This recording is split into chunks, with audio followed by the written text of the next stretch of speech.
দাঁতের তীব্র ব্যথা কমানোর ওষুধ। হ্যালো ফ্রেন্ডস, ডক্টর হেলথকেয়ার পক্ষ থেকে সবাই স্বাগতম। যেখানে আছেন অবশ্যই সুস্থ আছেন, অবশ্যই সুস্থ কামনা করি।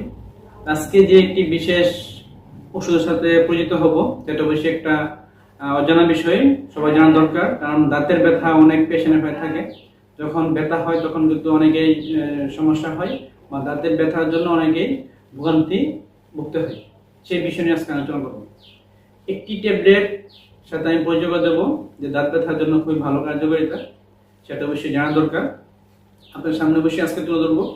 দেখেন ট্যাবলেট, এটা হলো ইটোরিক্স। দেখেন, দেখতে পাচ্ছেন আপনার ইটোরিক্স 120।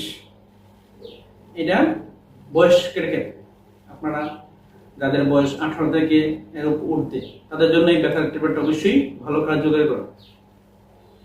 যাদের বেশি ব্যথা হয়, রাতে ঘুমাতে পারছেন না, বা রাতে হঠাৎ করে ব্যথা হলো, সেটা আপনার অজানা দাঁতের সমস্যা, যে দাঁতে কোনো সমস্যা ছিল না, হঠাৎ করে কোথেকে সমস্যা চলে আসলো, বা কোনো খাবার খেতে গেলে দাঁতে ব্যথা হলো, বা ঠান্ডা পানি খেতে গেলে তাদের সমস্যা হলো, অনেক তীব্র ব্যথা বা মাড়িতে ইনফেকশন, সেটা আপনারা জানছেন না বা জানেনও না।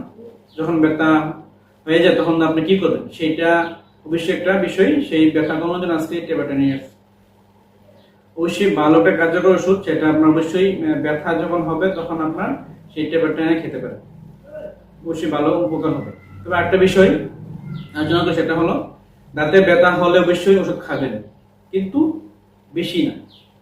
আপনার যদি রাতে কখনো পেইন হয়, বা আপনার যেই ওষুধের ফার্মেসি সামনে আছে কিন্তু ডেন্টাল চেম্বার সামনে নেই, দাঁতে যে ডাক্তার দেখাবেন, কোথায় দেখাবেন সেটা আপনার এখন আসতেছে না, তার জন্য আপনি ফার্মেসি থেকে আপনার যে বাসার পাশে যে ফার্মেসি, নিকটস্থ ফার্মেসি আছে, ওখান থেকে আপনি ট্যাবলেটটা নিয়ে আসতে পারেন।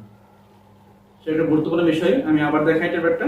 দেখেন, ইটোরিক্স 120, সেটা বেশ ভালো একটা ওষুধ ব্যথার জন্য, ব্যথার কাজ করে। তবে এই ট্যাবলেটটা খেলে আপনার 30 থেকে 40 মিনিটের মধ্যে আপনার যে ব্যথাটা কমে যাবে। খুব ভালো একটা ওষুধ। তবে একটা বিষয়, ব্যথার সাথে আপনি সেই যে সমস্যাটা হবে, ব্যথার বড়ি খাবেন, পাশাপাশি আপনার গ্যাস অ্যাসিড হতে পারে, তার জন্য আপনার গ্যাস্ট্রিকের ট্যাবলেট খেতে পারেন। গ্যাস্ট্রিকের জন্য একটা ওষুধ আছে, সেটা হলো এই যে দেখতে পাচ্ছেন সার্জেল 20, সার্জেল 20 mg ক্যাপসুল। সেটা ব্যথার বড়ি খেলে অবশ্যই সাথে আপনি খেয়ে নেবেন। যাদের অ্যাসিডিটি আছে, গ্যাস আছে, তাদের অবশ্যই প্রয়োজনীয়, আর যাদের নাই তারাও খেয়ে নেবেন। কারণ ব্যথা ট্যাবলেট খেলে অবশ্যই আপনার গ্যাস্ট্রিকের বড়ি খেতে হবে। কারণ ব্যথার বড়ি খেলে হয়তো আপনার যাদের কম অ্যাসিডিটি হয়, যাদের পেট ফাঁপা থাকে, পেটে ব্যথা করে, গ্যাস সমস্যা হয়, তাদের যদি গ্যাস্ট্রিকের বড়ি না খান, ব্যথার ট্যাবলেট খেয়ে তারা যদি আপনার গ্যাস হতে পারে, তার জন্য আপনার গ্যাস্ট্রিক বড়ি খেতে পারেন। তো তীব্র ব্যথা হলে সেটা আপনি খেয়ে নেবেন, তবে দীর্ঘমেয়াদী না। আপনার ব্যথায় কমে গেলে কিন্তু দাঁতের সমস্যাটা সমাধান হচ্ছে না। দাঁতের সমস্যা কেন হলো, ব্যথা কেন হলো, সেটা আপনি ব্যথা কমার পরে আস্তে আস্তে আপনি নিজস্ব আপনার এলাকায় যেই ডেন্টাল চেম্বার থাকবে, ওনার সাথে কি অবশ্যই যোগাযোগ করবেন, এবং আপনার দাঁতের সমস্যাটা ডাক্তার সাথে দেখাবেন যে আমার ব্যথা হয়েছিল, আমি তখন এই ট্যাবলেটটা খেয়ে ব্যথা কমিয়েছি, এখন কি সমস্যা, কেন ব্যথাটা হলো, সেটা আমি জানার জন্য আপনার কাছে আসছি। অবশ্যই ডাক্তার সাহেব আপনার একটা ভালো ট্রিটমেন্ট দিয়ে দিবে, সেটা আপনার সমাধান হয়ে যাবে। তবে আমি একদম নিরাময় ট্যাবলেট দিই না যে আপনি এই ব্যথা ট্যাবলেট খেলে সমস্যার সমাধান হয়ে যাবে, সেটা না। আপনার যখন ব্যথা হবে অবশ্যই ব্যথা ট্যাবলেট খেয়ে নেবেন।